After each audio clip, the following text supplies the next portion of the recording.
ఆ సిలువను విశ్వాసులు పోయారట. ఇది విశ్వాసులు తమ సొంత ఇష్టాన్ని చంపుకుని క్రీస్తును అనుసరించే విజయవంతమైన జీవితానికి మార్గముగా సిలువను మనము చూస్తూ ఉన్నాం. కనుక ప్రియమైన దేవుని పిల్లలారా, ఒక మాట మీకు నేను జ్ఞాపకం చేయాలని ఇష్టపడుతున్నాను. గ్రీకులో కెలోన్ అనే పదాన్ని దీనికి వాడారు. ఈ కెలోన్ అనే ఈ మాటకు కొయ్య లేదా కర్ర, దుడ్డి కర్ర లేదా మ్రాను అనే అర్థాలు ఇవ్వబడ్డాయి. అర్థమవుతుందా మీకు? ఈ కెలోన్ అనే గ్రీకు పదంలో కొయ్య లేదా కర్ర, దుడ్డు కర్ర లేదా మ్రాను అనే అర్థాలు ఇవ్వబడ్డాయి. దావీదు ఎప్పుడో చెప్పాడు, ఈ దుడ్డు కర్ర నీ దండము నన్ను ఆదరించినది. ఇంకా సిలువల గురించి ఇప్పుడు మీకు రిఫరెన్స్లోనికి సమయం అయిపోతుంది. రిఫరెన్స్లు ఇవ్వలేదు, ఇస్తాను మీకు త్వరగా కొన్ని విషయాలు నేను జ్ఞాపకం చేయడానికి ఇష్టపడుతున్నాను. కనుక ఈ క్రాస్ అనేది క్రైస్తవ మతంలో లేకపోతే క్రీస్తును అనుసరిస్తున్నటువంటి వారి జీవితాల్లో ఈ సిలువ చాలా గొప్పదిగా భావిస్తూ ఉంటారు. యేసును రోమ ప్రభుత్వం ఈ కొయ్య సిలువపై మేకులతో కొట్టి మరణ శిక్ష విధించింది. ఇది పాప విముక్తికి, దేవుని కృపకు సూచన. అలాగే క్రైస్తవ విశ్వాసానికి పునాది. మన విశ్వాసానికి పునాది సిలువ. మన విశ్వాసానికి పునాది సిలువ. ప్రియులారా, ఇది నిలువు అడ్డ దొంగలతో కూడిన ఆకారం. యేసుక్రీస్తు మానవాళి పాపాల కోసం ప్రాణత్యాగం చేశాడు అనే సంగతిని నేను జ్ఞాపకం చేస్తున్నాను.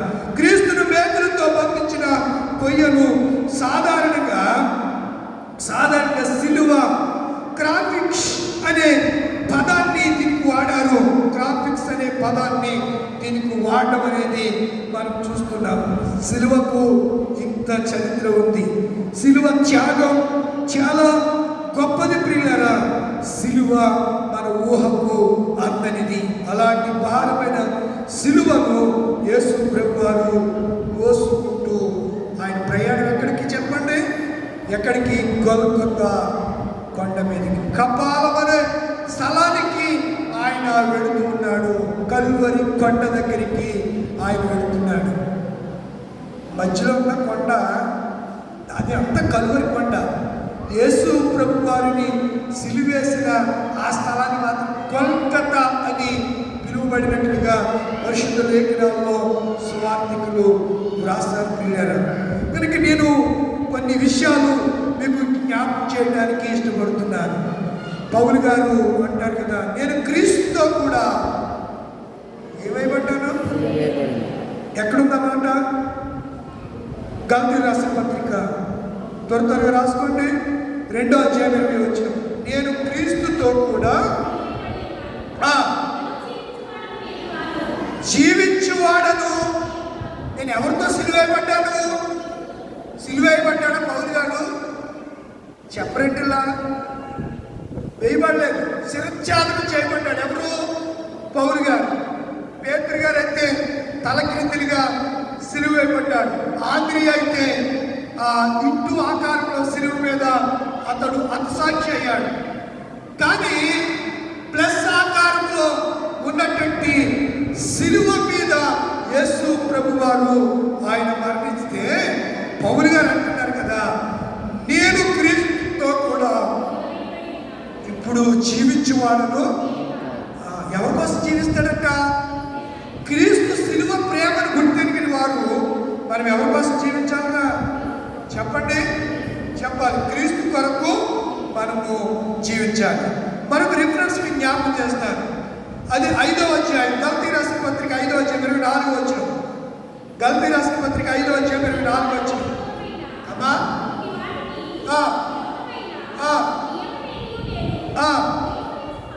ఎవరి సంబంధులు? మనం ఎవరి సంబంధులు? క్రీస్తు యేసు సంబంధులు. క్రీస్తు యేసు సంబంధులు శరీర ఏచ్ఛలను ఏవేసేసాడు?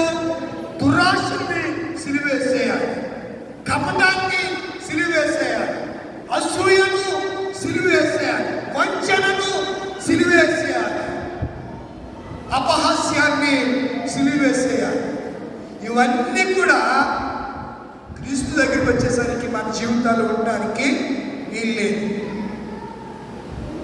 సిలువను చూచు కలది శిల సమానమైన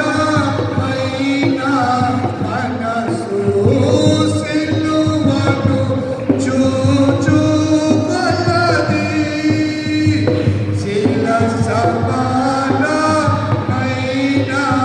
మనసు, నలిగి కరిగి నీరగుచున్నది నాటి సిలువే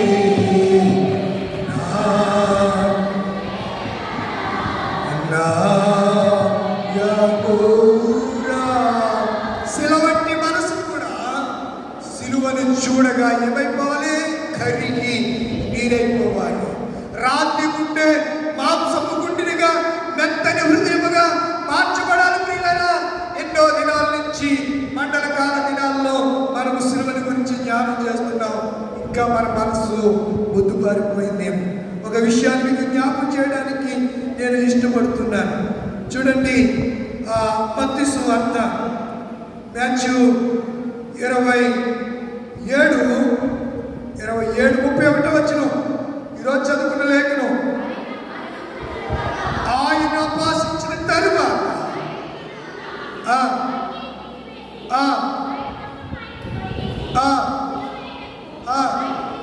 అది మనకు కావాల్సిన మాట. సిలువ వేయుటకు ఆయనను తీసుకుని పోయింది. ఎవరి కొరకు ఆయన సిలువ వేయబడుతున్నాడు?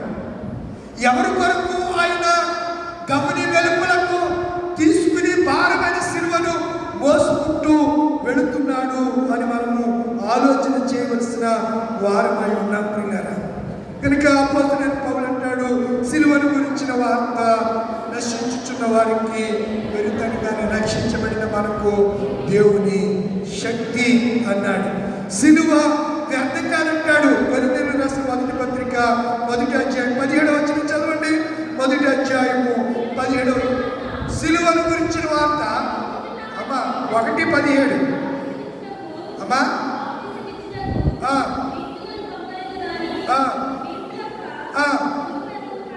బాప్తిస్మం ఇచ్చుటకు నన్ను పంపలేదు కానీ క్రీస్తు యొక్క సిలువ ఏంటంట వ్యర్థము కాకున్నట్లు. నాకేం లేదు, వాక్యాత్రి పౌలు గారి మీద వాక్యాత్రి కలిగిన వాడు కాడు కానీ పరిశుద్ధాత్మ అభిషేకము పొందినవాడు. అందుచేతనే ఎన్ని పత్రికలు రాశాడు? 14 పత్రికలు రాశాడు. ఒక్కొక్క పత్రిక చదువుతూ ఉంటే క్రీస్తు ఏమై ఉన్నాడో ఆయన వివరించినటువంటి భక్తులు అపోస్తలులు మరి ఎవరునూ లేరు ప్రియులారా. ఆయన అంటాడు కదా, సిలువను గురించినటువంటి విషయము వార్త వ్యర్థము కాకుండానట్లు. ఈరోజు సిలువను గురించిన వార్త వ్యర్థము అవుతుందేమో. మీకు తెలుసో తెలీదు, ఈరోజు ఆర్పీడ్లో పెద్దపేటలో ఇన్స్టిట్యూట్ జరిగింది. అక్కడ ఎప్పటి నుంచో మన పూర్వీకులు మనం కూడా సార్ చెప్పాను కదా ఉంది. పోలీసు బలపంతో అక్కడ ఏదో చేయాలని అనుకుంటే ఈ క్రైస్తవులందరూ అడ్డుకున్నారు. మేమంతా క్రైస్తవులు, మాకు ఇది అవసరం లేదంటే ఎందుకు మీరు ఇలా చేస్తున్నారు అని అంటే వాళ్ళని విపరీతంగా కొట్టారు. కొడితే ఆడోళ్ళు ఒళ్ళోళ్ళు కారాలు వేసుకుని ఉరువాడే పట్టారు. ఉరువాడైతే ఆ ఎల్లుడోడు పంచి పైకి పట్టుకుని వెళ్ళిపోయాయి. బాబోయ్ చంపేస్తారని చెప్పేసి పోలీసు బలగాలతో వీళ్ళని హెరాస్ చేస్తున్నాడు. ఏం చేస్తున్నాడు? వీడియోలో చూసారా? చూడలేదా? చాలా భయంకరమైన పరిస్థితి. మీరు 70 వారాలు అని విన్నారు కదా. నాశనపుత్రుడు పరిశుద్ధ స్థలంలో నిలువరాని చోట నిలిచినప్పుడు చదువువాడు గ్రహించాలంట. ఏమని గ్రహించాలి? విళితమైపోయింది. ఇప్పుడు ఏమైపోయింది? మనం ఆరాధించుకునే మన యేసును హేళన చేస్తున్నారు. సిలువ వ్యర్థమైందా? కాదే. సిలువ సువార్త వాళ్ళకి వెర్రితనం, కానీ మనకి బలమది, శక్తి. వారి వెర్రివారు, వారి అజ్ఞానులు. సిలువ శక్తి ఏమిటో వాళ్ళకి తెలియదు.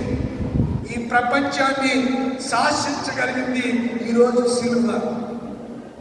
ఈరోజు ప్రపంచంలో అగ్రభాగాన ఉన్నది ఏమిటంటే సిలువ. అలాంటి సిలువ ఈరోజు అవహేళన చేయబడుతుంది.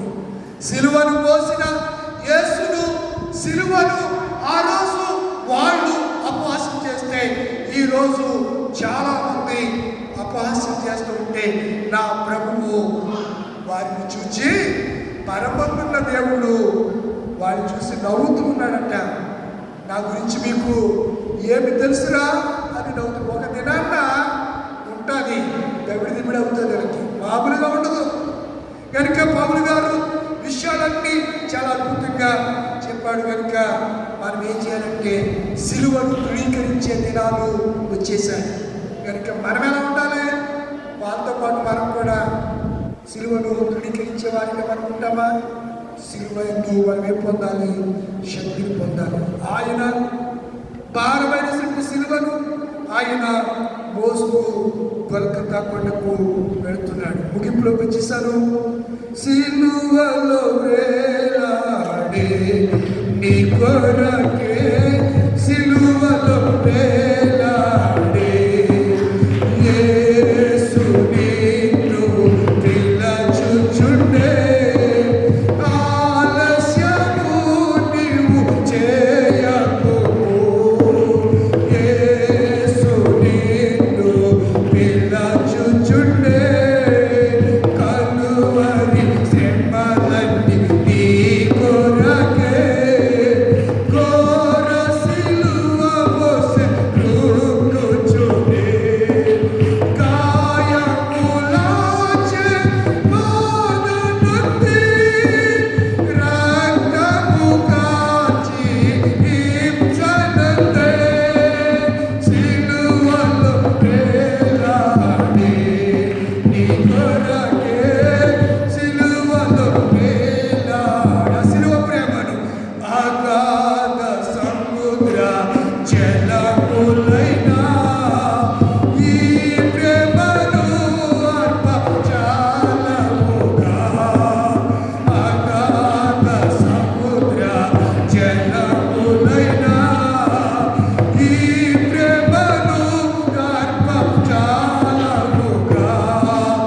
ఈ ప్రేమకై నీక విలపించుచు, ప్రాణము దారా పోయుచునే, ఈ ప్రేమ నీకై విలపించుచు, ప్రాణము దారా పోయుచునే, సిలువలో వేలాడే నీ కొరకే, సిలువలో వేలాడే. ఎక్కడ వేలాడినైనా సిలువలో ఆకాశానికి భూమికి మధ్యన ఆయన వేలాడాడు. సొగసైనను స్వరూపమైనను లేనివాడు, వ్యసనాక్రాంతుడు, మనుషులు చూడనల్లని వాడు, వ్యాధితో కృషించిపోయినటువంటి వాడిగా ఆయన మార్చబడ్డాడు. సిలువ శ్రమలన్నీ ఎవరి కొరకు? మన కొరకే. దీనికి సిలువ ప్రేమ చాలా రిఫరెన్స్లు ఉన్నాయి. సిలువను గురించి ప్రకటన గ్రంథంలో, సిలువను గురించి హెబ్రీ రాసిన పత్రికలు చాలా సంగతులు. సిలువ సిలువ సిలువ సిలువ సిలువ. మేము సిలువేయబడిన క్రీస్తును ప్రకటించుచున్నాము. దేవుని నామమున మహిమ కలుగుగా. సిలువేయబడిన యేసు ఎందుకు సిలువేయబడ్డాడు? ఆయన మీరున్న స్థలంలో లేచి నిలబడగలరా?